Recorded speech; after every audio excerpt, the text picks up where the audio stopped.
name is Sam Hawkins. This is my lab 2, which is the revisited charge tape experiment. This lab was focusing on just coding. We did not do any different experiments for this lab because we based it on our experiment from lab 1. So I don't have any new pictures for it. Most important concepts we have are Coulomb's law and the electric field equation. Both of these are from the last lab as well, so I'm not going to go too deep into them. It's just K, Q1, Q2, and then R hat over R squared for Coulomb's law, which is the force of an electric field vector. And then the electric field is the same thing without the Q2 added onto it. Also, superposition, it's pretty simple. It's just the sum of electric fields at a given point is the net electric field. And then as well as everything you're going to use in physics and any engineering class, the force of gravity is negative mass times the gravitational constant.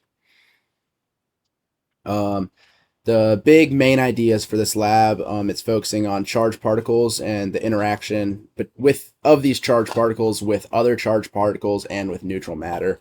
We were expected to model the situation in GlowScript as a line charge as opposed to modeling it as a point charge like we did in the last experiment. So what results did I get? Obviously the main result, which was the charge. For me, I got that the charge of the line charge was 4.21 times 10 to the negative 15 coulombs. Important notes and assumptions you have to make when doing this experiment.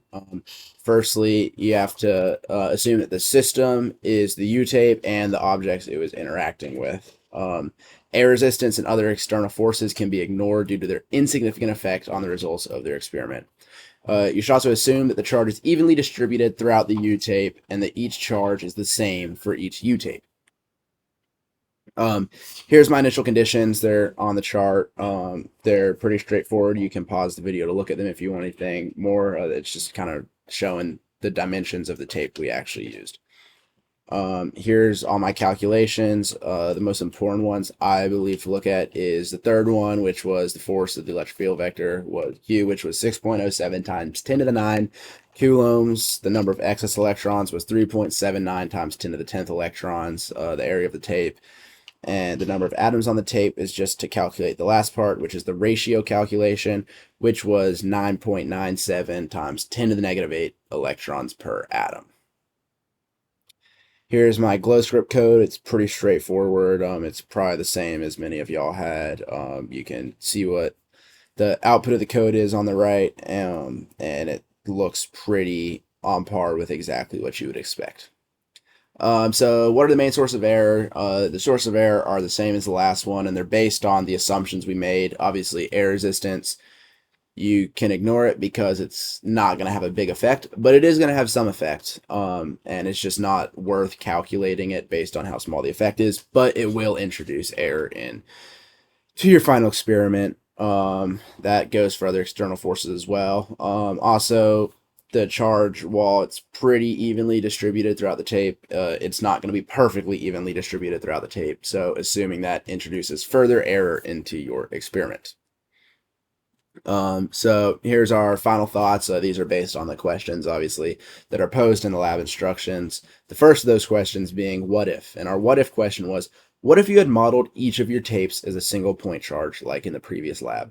Compare the estimated value of the charge you get when you use your experimental data to produce a point charge model to the one you got with your line charge model. So this is just comparing the last experiment's results to this experiment. And yeah, that's exactly what you got. Obviously, I said earlier that the line charge was 4.21 times 10 to the negative 15 coulombs.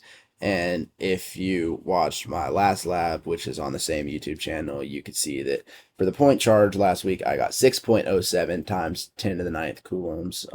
So obviously modeling it as a point charge and a line charge, obviously going to give you different results because obviously the tape is a strip, which is a line. So modeling as a line charge, you would assume is going to give you a more accurate result than modeling this strip of tape as a single point. Why do these two estimates differ? Which value is more likely to be closer to the real value and why? These estimates mainly differ because they use different methods to find the charge of the tape. Like I said in the last slide, the line charge is most likely to be the more accurate representation of the charge because it is a more realistic approach to finding the charge value of a strip of tape, which you can kind of think of. It makes sense to calculate it as a line and not as a point because a strip of tape is in fact a line.